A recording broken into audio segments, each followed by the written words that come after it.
So this might be a little different than what you're used to seeing, but it is fun and interesting and a little bit more intriguing sometimes. So to start off, we'll talk about myself. As James said, my name is Terri Beadle. I am an American. I'm from the great state of Michigan. Whoop, whoop. I'm from a city called Grand Rapids, which is the second largest city in Michigan. However, I decided to get my bachelor's degree from the University of New Mexico, which is way on the other side of the country. And I went to New Mexico because they have one of the top public school education programs for photography and graphic design. And that is actually what my bachelor's degree is in, with a minor in history and film studies. So it was one of the better choices for me to go. When I finished with my bachelor's degree, I actually worked in New York for Entertainment Weekly and Soap Opera Weekly, a couple of magazines. So I got really into understanding media, understanding entertainment, understanding film, and different things like that.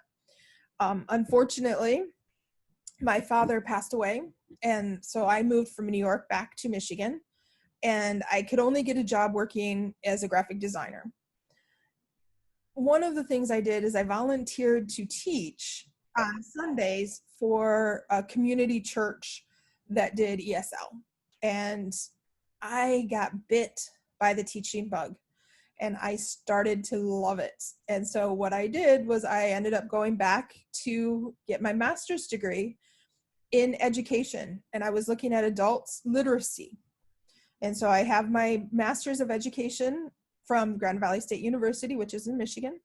And I have my master's of TESOL from Cornerstone University, which again is in Michigan.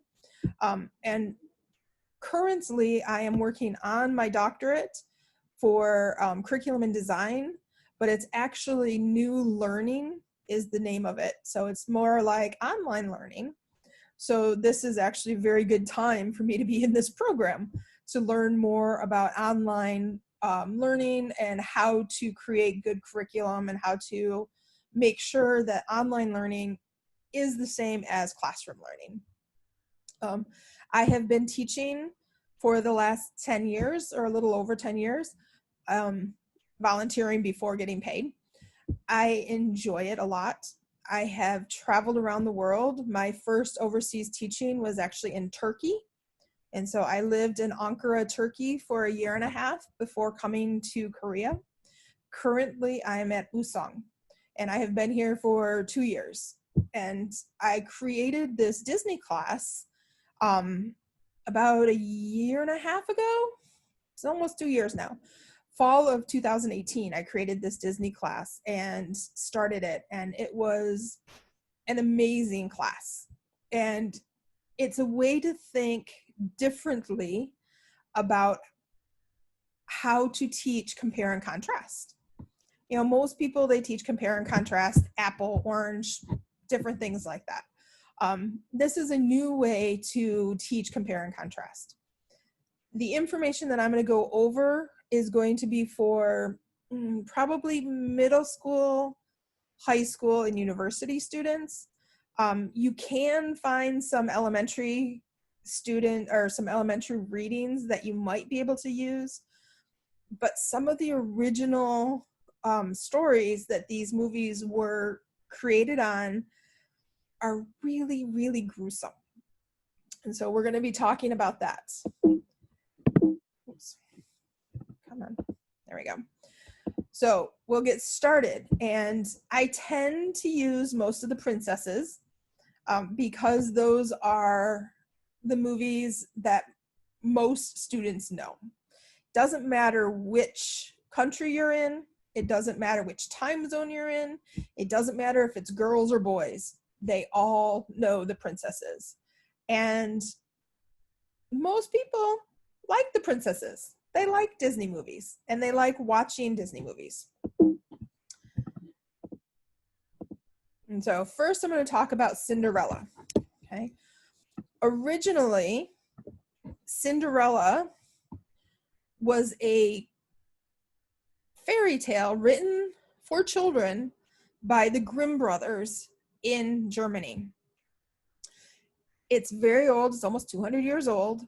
And when I read the original Cinderella, I was just in shock. I could not believe that this was the story, right? Has anybody ever read it? If you have your camera on and you've read it, give me a thumbs up or a high five. No, one person has. Okay. So King Yeon-soo, you've read it. How old were you when you read it? Maybe I was in elementary school or before I went to elementary school, very young age. Really? So was it the original or was it the Disney version? Do you remember? I remember that I read the Disney version at the younger age, but I read the original version when I got older. Okay. Like high school or something, yeah. Because I was gonna say, if you were that young and you read the version, yeah, you would have been scarred for life.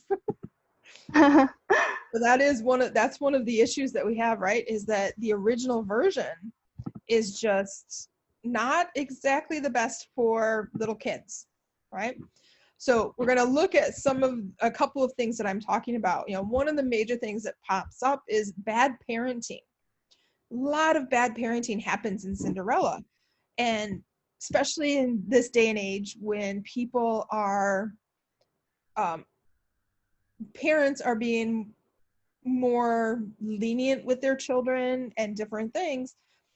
Some of the stuff that happens here, you just sit there and go, wow, was that okay?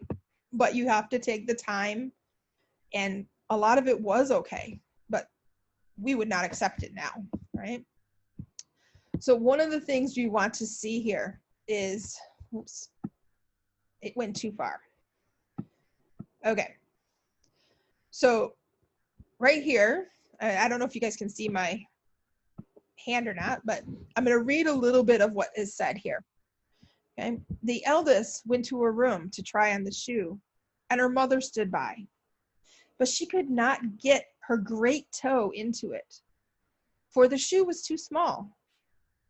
Then her mother handed her a knife and said, "Cut the toe off, for when you're a queen, you will never have to go on foot."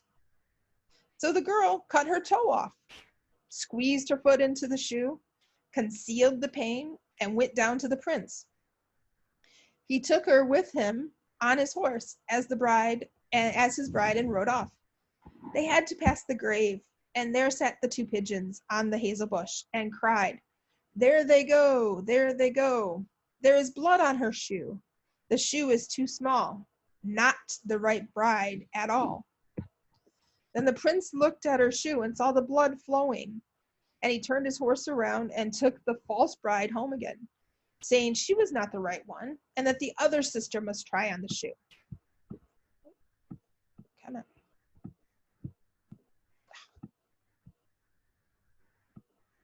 Okay, it's not going to let me do that. Yay, fun stuff, right? So the prince goes back, and the other sister tries the shoe on, but her heel doesn't fit in the shoe. So the mother says the same thing. She hands her daughter a knife and says, "Cut off your heel. You don't need that. Why would you want that? You're going to be a queen, and people are not going to let you walk anywhere. They're going to carry you everywhere." So she cuts off the heel of her foot. How many parents do you think would say, "Yes, it's okay. Let's cut off our toes to make shoes fit"? Right? Even way back when, that was something that was very difficult.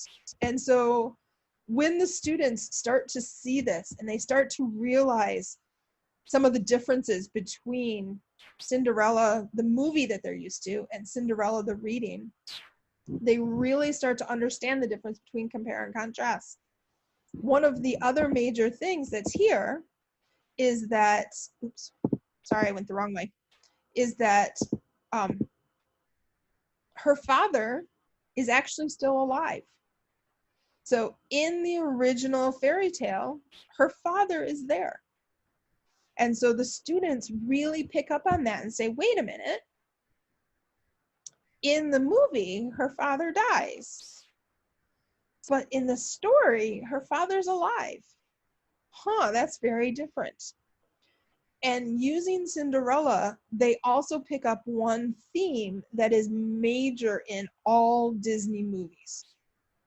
Right? Most Disney movies end with happily ever after. And a lot of the fairy tales that they use end with happily ever after.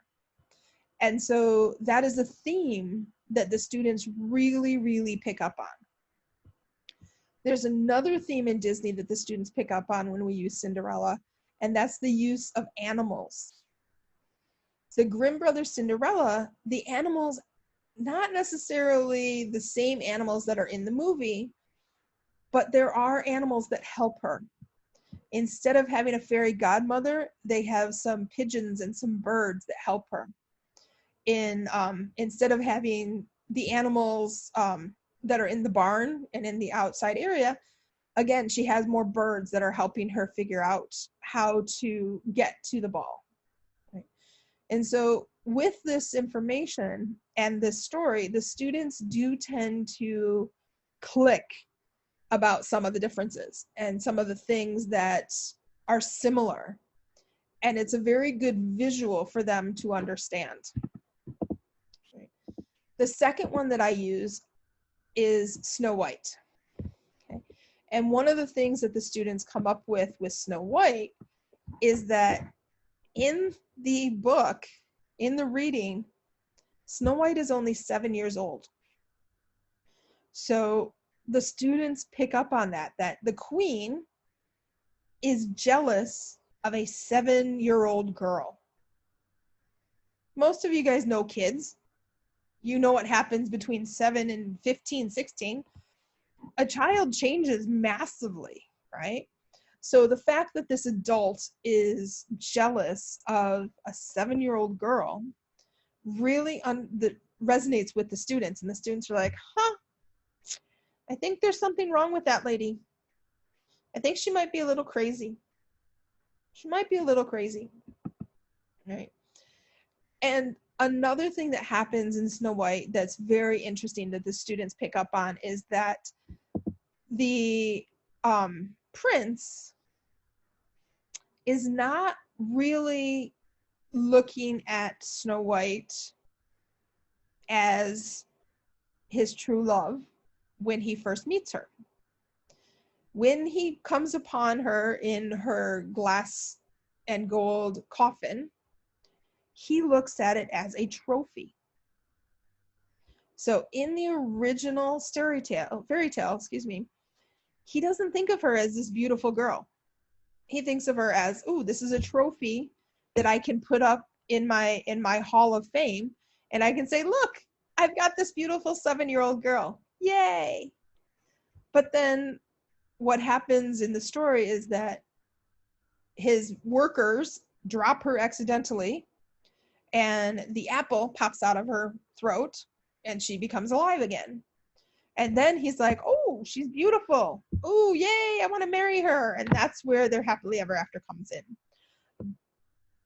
The other thing that students pick up on is that in Snow White, the evil witch tries to kill her 3 times. Not just once, not just a poison apple, but 3 different times.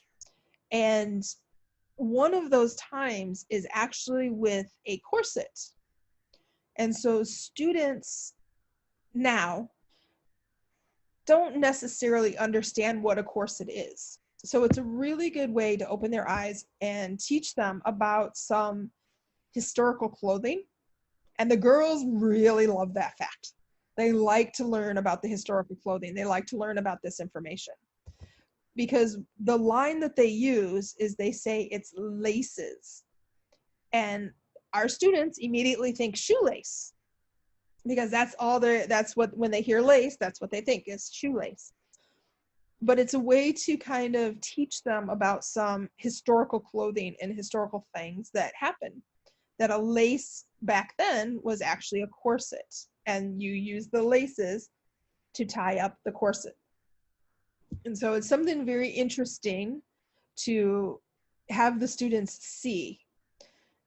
A lot of the students really, really, really get offended by her age in the original story. And when we get to the movie, she's maybe like 13, 14. So it's a better age. But in the original story, it's kind of eye-opening to them to think, wow, did this really kind of happen back then? Was a 7-year-old really somebody that could get married? Was a 7, 8-year-old, 9-year-old, were they getting married? And so it kind of helps them understand a little bit about history. Now, one of the things that the students really like about the movie is that this was the first full-length animated color movie ever created. And so that again has this historical, right? Snow White is the start of all current Disney movies. And by giving that history to the students, to the people, they really, really, really like that. They really like knowing that information. Okay, let's go. Next one. Oops. Okay. Then another story that I like to use is Rapunzel or the movie Tangled. Okay. This one, you really need to make sure that your students are mature. Because what happens in Rapunzel is adult content. So when you're reading Rapunzel, you have to make sure you have mature students. If you try to read it with younger kids, they won't understand what's happening. And the ones that do probably shouldn't. And so that's why we want to make sure that we're watching this and using the more mature audience for this. Okay. So what happens in here, right? The prince hears her singing, watches Gothel walk up to the tree. Rapunzel, Rapunzel, let down your hair, which is something that, every American child, they know that saying, they know that information, but they don't really understand the story. And so what happens is, after Gothel leaves, the prince comes and says, Rapunzel, Rapunzel, let down your hair. And she brings him up. And just like the movie, when Finn gets into the house for the first time, when the prince gets into the house for the first time, Rapunzel's like, whoa, dude, you are not Mother Gothel. You are a boy. Stay away, stay away, stay away. XXX, right? You're dangerous, you're dangerous. But again, just like with Finn in the movie, they start talking. And they realize that, you know what? There's some fun things that are happening. I like this guy. This guy's pretty cool. It's kind of neat. I have fun with him. I can talk with him. It's easy to talk. And the prince keeps coming back. What happens is, as the prince is coming back, they fall in love. They perform a wedding ceremony where it's just Rapunzel and the prince. Nobody else knows it. And then all of a sudden, Gothel finds out, and she exiles Rapunzel and puts her in a field somewhere far away. Right? And then when the prince comes, she pushes him out the window as he's getting away, and he pokes his eyes out. So he's blind. And he wanders the forest. He wanders everywhere because he's ashamed to go home. Right? In the movie, right, Finn gets stabbed, right? And Rapunzel saves his life. In the book, as the prince is wandering far and far away, he hears Rapunzel again. He hears her singing, and he goes towards the voice because he knows that's his love. And when he gets there and finds out that she is there, and she finds out that he is blind, she cries. And just like the movie, her tears heal him. But when his eyes open and he sees, he finds out she has twins. She has babies. And so the more mature students say, whoa, wait a minute. How did she get babies? Oh my God, they had sex. And so you want to make sure that the students are able to be able to handle that information. A lot of students love Tangled. They love the movie Tangled. They think it's really awesome. And it is kind of childlike, so it's okay. It's all good. But in the book, there's a lot of adult content, especially that part where they figured out she has twins. They had sex. Uh-oh, that's not good, right? So you really want to make sure that you understand your students before using some of these books and some of these movies, because the original content of them is not exactly child friendly. You know, when you're reading about Cinderella and her sisters cutting off her toes, the other thing that happens in the end is the birds peck her sister's eyes out, so they're blind, both eyes, right? Snow White, again, she's sent into the woods and the huntsman is supposed to kill her, right? Her stepmother tries to kill her 3 times. And the prince just wants a trophy. He doesn't care. Right? In Rapunzel, right? Rapunzel's tears are magic, yes. But they have sex. They get married. They have children. So you really want to make sure that your students are accepting of these more mature insights into the reading before you decide which you're going to use. You don't necessarily even have to do an entire course. You can just do one reading, one video, and the students will understand. And that's a good way to do it. What I have done so that my students can prove that they understand what they do is that in one of their final projects that they have to do is they have to find a fairy tale from a country that's not their own. And then they have to make sure that that fairy tale is not already made into a movie. And then they have to change it to be a Disney-fied movie. So they have to see what it is about this original fairy tale, what's similar and what's different, in order to make it into a Disney-fied movie. This is one of the best ones that I've had so far. This is from spring 2019. And I will, hopefully this video will play and you'll be able to see it all. We had, 1 month ago, we had an interview with Kazakhstan student. So we will introduce a fairy tale named Ardar Koze in Kazakhstan. The Ardar Koze means the man who has no brand and resourceful in Kazakh language. There are many stories about Ardar Koze in Kazakhstan. One of the famous episodes is Ardar Koze that Ardar Koze treat the rich man named Bai. On a cold winter's day, Aldar Jose was riding his horse, and he saw he was wearing a thin, perforated coat. Then he saw the rich man by, and he immediately took off his coat.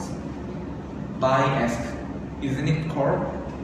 Then he said, "It was a magic coat, and it was so warm that it had a hole."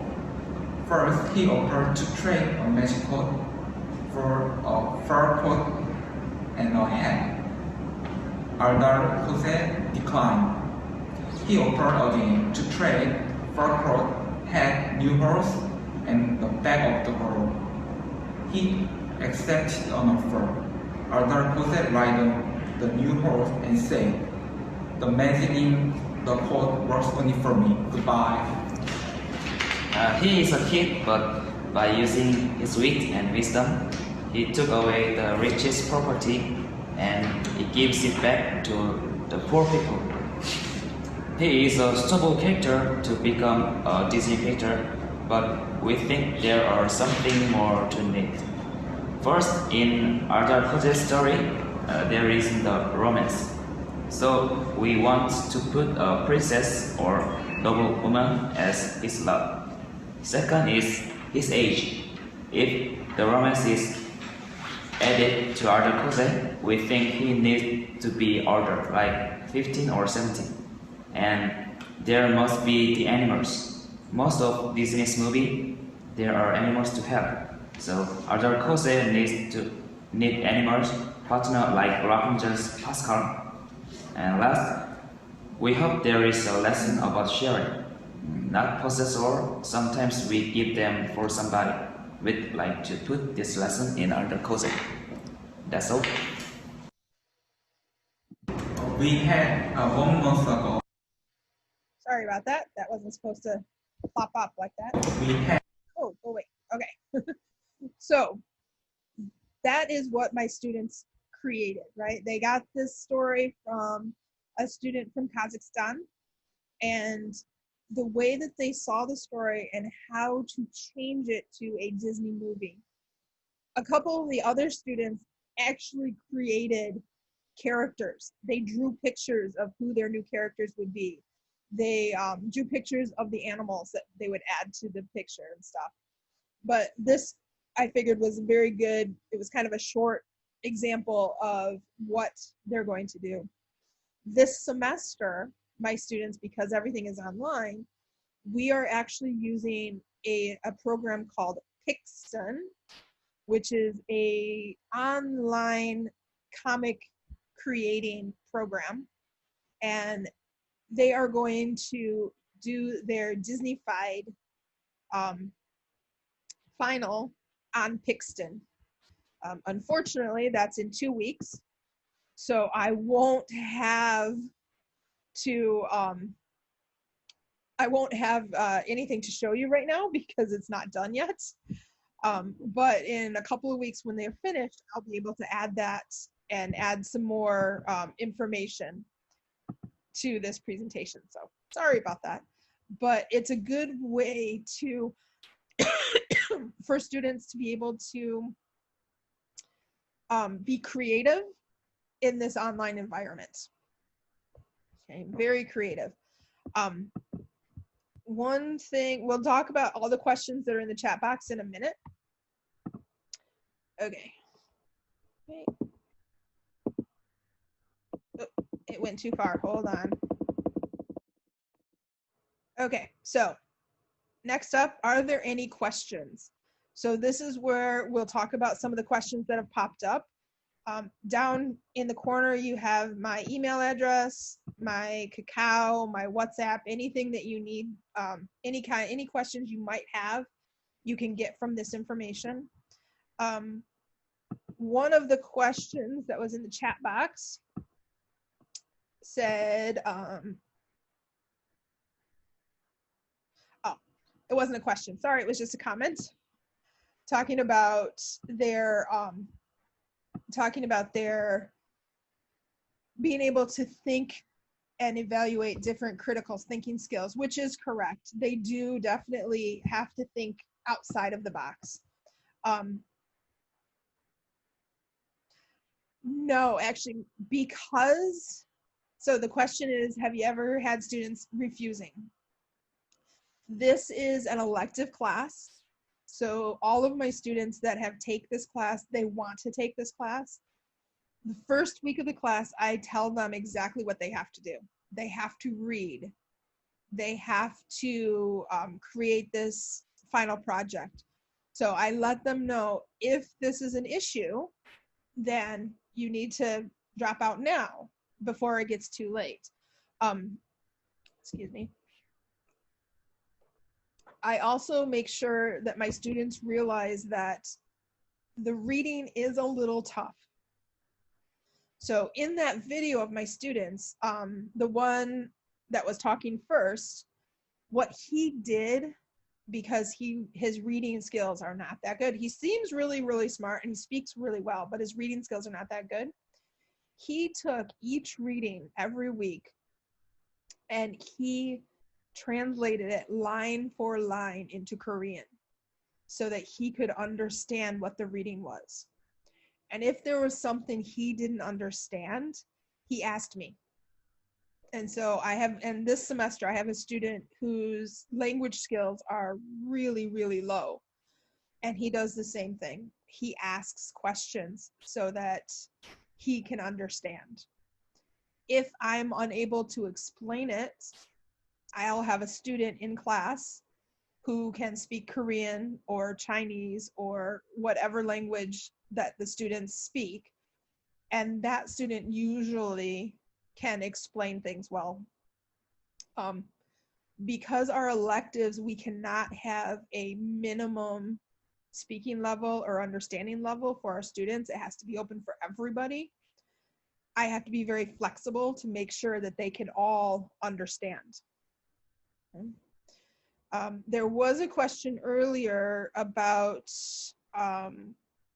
the different kinds of Disney-fied elements.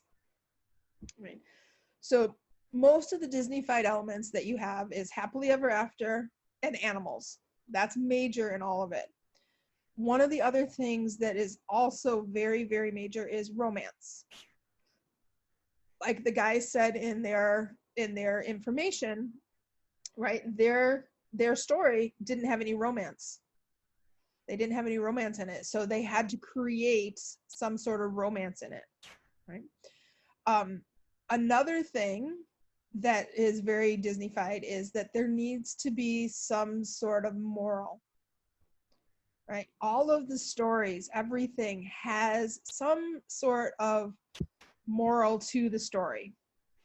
Bad parenting, right? How you should treat your children.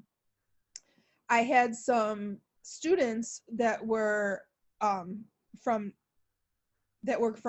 Islamic countries, and they told me that they actually use Cinderella to help teach kids how to treat their stepmothers.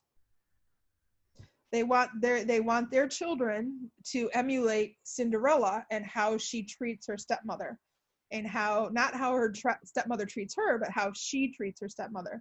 So different countries use it for different reasons, and they have different morals that they recognize in there, right? One of the things with Cinderella in the movie, if you go to the live version of the movie, her mom says, right, be kind, be nice, be yourself. And that's what Cinderella is about, that's the moral that they have, right? Okay, let's see. Got to go back up here now. Do you see any difference between books and audiobooks? Honestly, I have not tried any of the audiobooks. I am looking for the original ideas in readings that my students are able to read. So some of the ones are a little bit easier to read than what the original is, but it still has the same connotation. It still has the same information. That Cinderella version that I had on here, I got it from, what was it, I think it's grimfairytale.com, I think is the name of it.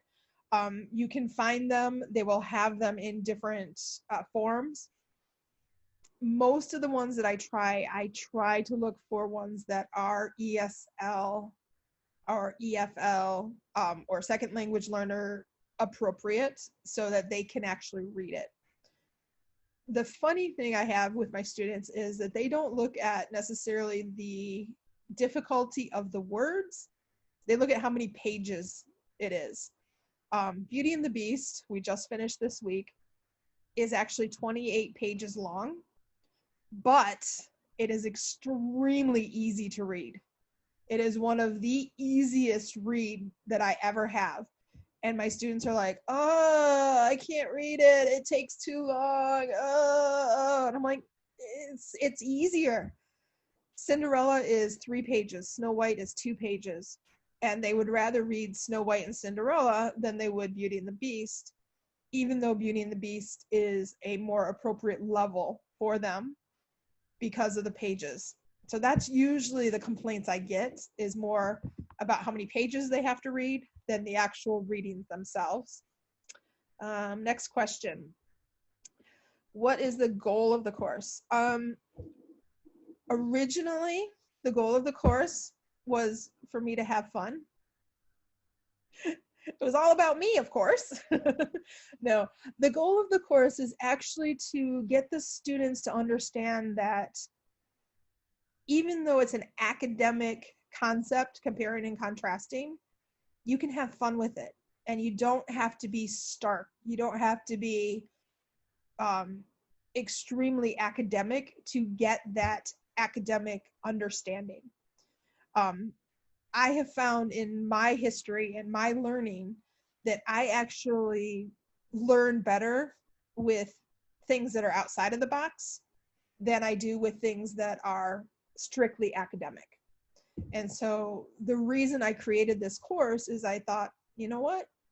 If I learn that way, I'm sure there are students around the world, other students that learn the same way.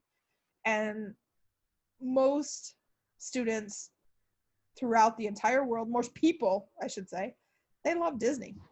So they're going to like this class, and they're going to think about it differently, but it does end up making them better critical thinkers. A couple of the students from my original class, the first one I started, they have actually graduated, but they have come back to me and said that the information and the way that they learned to think in that class actually helped them in their senior projects and helped them in their graduating projects. So that makes me very happy that I was able to help them in their future, and they were able to translate it from English into, because their final projects were in Korean, into Korean. They were actually able to make it go for both places. Let's see. Okay, as far as I know, there are many different versions of these fairy tales. Yes.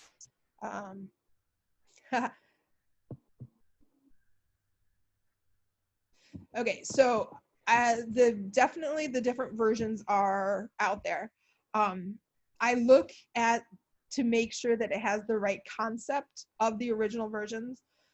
I actually read the original versions in German when I was taking German for the Grimm fairy tales.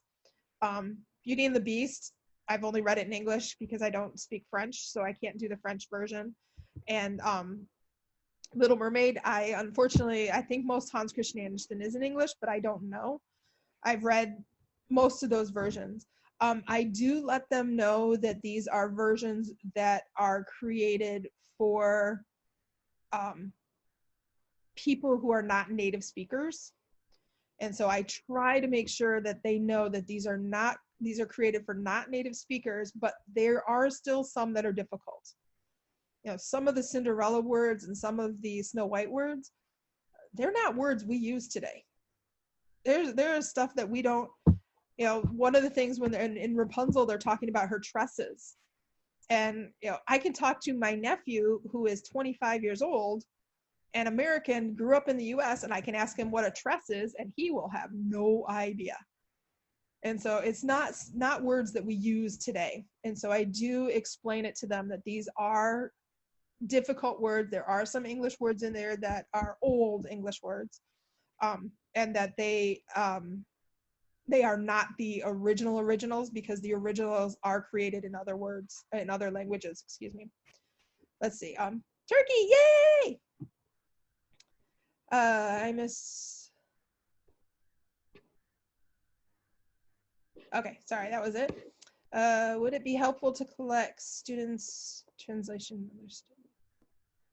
I did ask my student if I could have his translations, and he actually was very embarrassed and said he'd rather not, because he didn't translate it literally.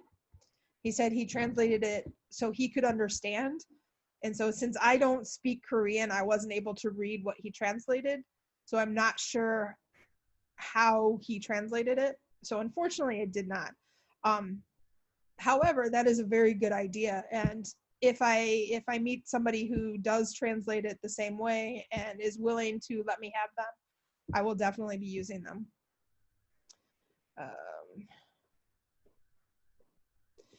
Next question, would it be helpful to have translating activities into the curriculum? Yeah, again, with the fidelity of the translations. A lot of times, the only translations that the students do are explaining what I've already explained in English, just so that the lower students understand. Most of my lower students actually prefer me to only speak in English. They've told me, you know, they're okay with somebody explaining what I'm doing, but they don't want somebody to translate the stories for them. So the majority of my lower student, I haven't had too many. I've had maybe 5, 6 students that would be considered elementary students. But the majority of them say that they would rather have it explained to them in English and try to understand it in English before getting the translations done.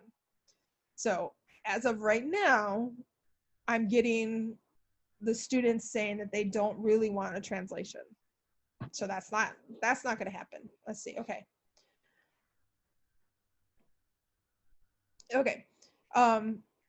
Next question is, what gave you idea, which I already explained, and then how will you modify and improve it in the future? Well, this semester I've had to modify it big time because of being online.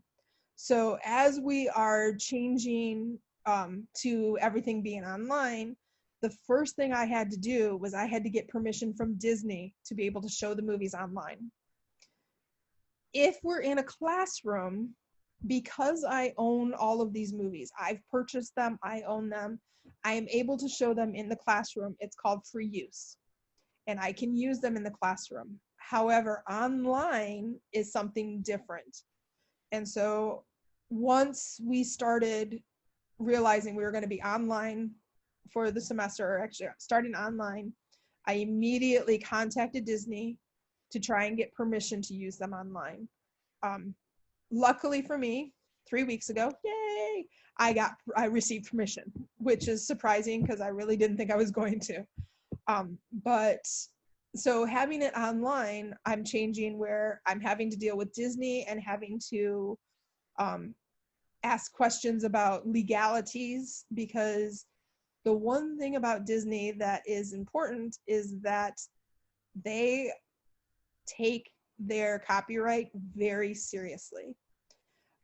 Even though I'm in South Korea and I'm not anywhere near the United States, they have branches all over the world that is what their job is to make sure that somebody is not using their name without having the right copyrights.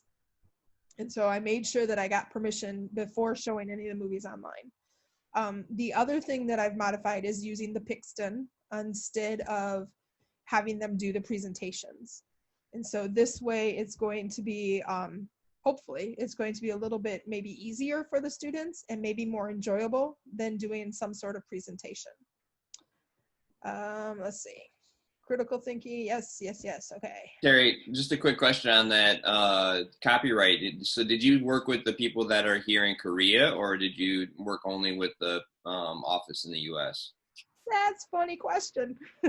So I sent it because the only one I could find originally was the US. So I sent it to the US, and then I did some more digging, and I found a European, it was in England, a European section. So I sent them an email, and they sent me the South Korean email. So I sent the South Korean email, and the South Korean people never got back to me. So the only people that got back to me was actually worlddisney.com in the US. The guys in Europe told me that they weren't able to give me permission, and I needed to talk to either the world headquarters or South Korea. And so I'm still waiting to hear back from South Korea. So unfortunately, have not heard from them. Let's see. Ever tried to relate the contents? My students actually do the relation to current social issues. I try to be hands-off, and I let them come up with the ideas and what they see as similar and what they see as different, as well as, you know, how the moral affects them. And so a lot of times the students will come up with things. The one thing that they always come up with Cinderella is the step family and how a step family works and how a step family is. I had one student, where was she from? She was from, shoot, I can't remember. It's either Kazakhstan or Uzbekistan. I can't remember which one it was. But she actually was talking about the 7 dwarfs adopting Snow White and talking about it, you know, how good it is that they are adopting a child. And I was like, oh, that's new. That's a new thought that came in. And so, you know, every semester, my students are coming up with these different ideas, and they're actually teaching me. They're helping me to kind of see new ideas and have new eyes on it. And so I think it's very cool that way. Let's see, have you? Terri, Yes. may I have a short question about the copyright? Sure. Yeah. It's very attractive to do with the story that everybody knows. It's very good textbook and then source to teach in the classroom. The thing is, it's really hard to deal with those copyrights. Yes. So my question is, there is some guidelines that you can use it for fair use. Mm-hmm. For example, like if you use the content less than 20% of the whole, Yes. then it's okay to use it online, YouTube. Is it still valid to Disney content? Like if you use less than 20%, it's fine. You can. Before I got the permission, what I told the students to do was I said, okay, you guys watch the movies, but don't tell me how you're watching the movies. That way I can say, I don't know how they watch the movies. And then I would get the clips of some of the major differences. Like with Cinderella, I got the clips of the sisters trying on the shoes. And I did like 2 minutes here, 3 minutes there, so that I could get away with not actually watching the entire movie. So yeah. So in those cases, we don't have to get approval from them, right? Right. You do not have to get approval if you are not showing the entire movie. Great. That is correct. Thank you. Yeah, it's more difficult to do it that way, to find the correct clips and stuff, but it is possible. Still, it's a very good like content. If it's the movie that 1 hour 30 minutes, then teaching limit would be only like 5 minutes. It's much less than 20%. So that's depending on how long your class is. That's correct. My class is 2.5 hours long because I wanted to make sure that there was enough time to show the movies and talk about them. And so my class is slightly longer than a normal class, but you are correct. Depending on the time of your class period, it would definitely help a lot. Thank you. And you can also do the same thing and say, watch the movies, just don't tell me how you watch them. Right. One of the things I was going to do was do a Disney watch party at a Netflix watch party this semester, but unfortunately I have half my students are in China, and unfortunately in China they don't have access to Netflix, so they can't do a Netflix watch party. So that's another way you can get around it, is you can do either Disney Plus watch party or a Netflix watch party, and as long as you're all watching it at the same time, you all have an account, that's perfectly fine too. So that's another way to do it. Let's see, have you considered comparison of translations?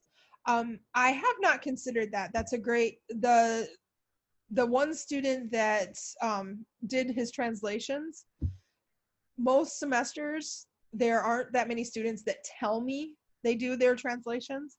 I think they do it, but they just don't tell me. He was the only one that actually told me about it. So I'm not sure that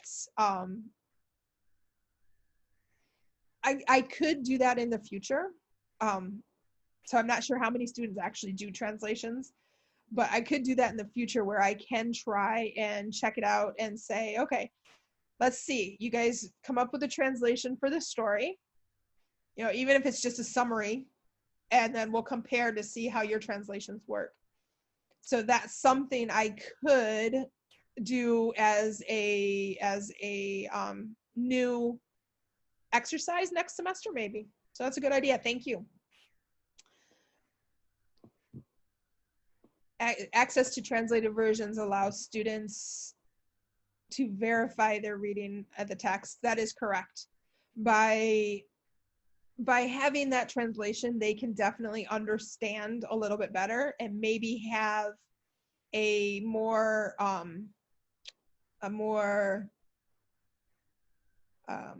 confident understanding. Because when we're in class, what I have my students do is I have them kind of explain to me. I'm like, okay, so give me a slight summary of what has happened. And so by having those translations, they probably would be able to help with their confidence in explaining what has happened. Let's see. Okay. So I have a question that says, how about the true stories? Are they suitable for students at secondary level? It depends on your students and the maturity level of your students. Something that I was saying earlier was that in Rapunzel, right, you know, they have sex, they have kids. And so that's something that you want to make sure that your students are okay and able to understand that concept, and not get something that is get somebody that's like right. You want to make sure that they are mature enough to handle some of the content. Some semesters you might have students that are perfectly fine. The next semester you might not. So I think you have to get to know your students to understand. The ones that I use, the stories that I use in my class, I start off Cinderella, Snow White, Rapunzel, Beauty and the Beast, Little Mermaid. So I've got these 5. If I have extra time or other things, I will do Sleeping Beauty, Aladdin, and then students always want to do Frozen because they love Frozen. However, the story behind Frozen, there is nothing similar. So it's not something that's similar to the movie. So a lot of times what I will do with that is I will say, okay, on the last day of class, if we finish the exam early, we'll watch Frozen. That's about it. When we meet in class, the exams that I have them do is I actually have them write a compare and contrast essay. And so they will each get one of the movies that we have covered, and they will need to complete a full essay on compare and contrast. And so that's usually what I do for the exams when we meet in class. Let's see. Okay. Any more questions?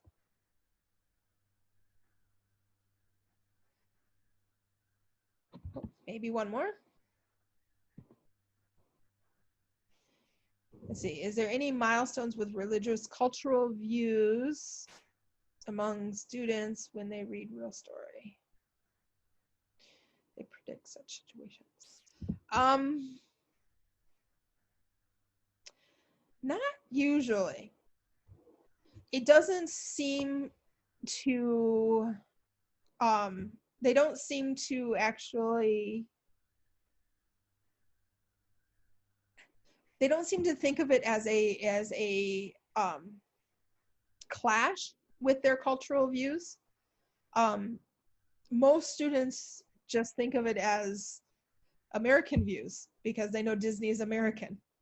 And I try and explain it to them and say, you know what, this is actually a German, this is a Swedish, this is a French, this is, you know, when I do Aladdin, sometimes we do Aladdin, I'm like, this is a Middle Eastern, Southern China story because they're not really 100% sure exactly where it came from.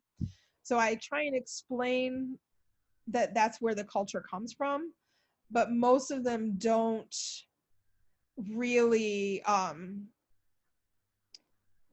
think of it in their own culture, I guess is a way to do it. Let's see.